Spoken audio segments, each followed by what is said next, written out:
This flood was indiscriminate. You may have noticed that last week we did not have a new show. That's because I am one of the flood victims. So is my boss, Carrie Martin, the Director of Information and Public Relations for the Louisiana Farm Bureau.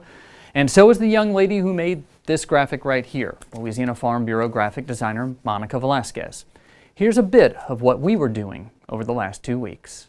It is at least halfway. It's kind of hard to tell in the video because of the reflection of the water, but it's almost to the top of our wooden fence that surrounds the yard. That's Carrie Martin on his first return home following the flood. He took his kayak inside where he found his wood floor floating, and his son found a new way to get upstairs. Hey, you made it.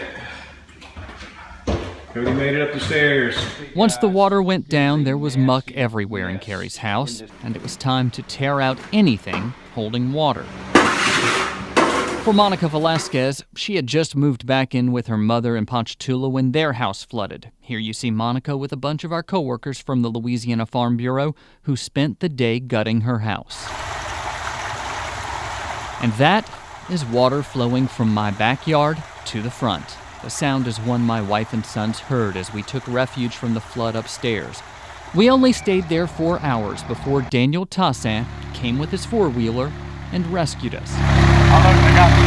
I took this video riding through the Lowe's parking lot on Millerville Road in Baton Rouge with my son Luke right in front of me. Okay, here's the return. We got back in the next day to begin ripping out carpet and drywall. The pile of debris in front of my house has grown since I took this picture, which means the inside is almost ready for us to rebuild. I would not be standing right here talking to you and covering what we've been covering if it weren't for my Louisiana Farm Bureau family. Assistant to the President Jim Monroe was the first one to go out to my house once the floodwaters had receded. A.J. Sabine, Kristen Oakes, Neil Melanson and his wife Sherry, Greg Fox, so many people with the Louisiana Farm Bureau came to my house and took out drywall, took out my furniture, made it so that we are ready to rebuild, to recover.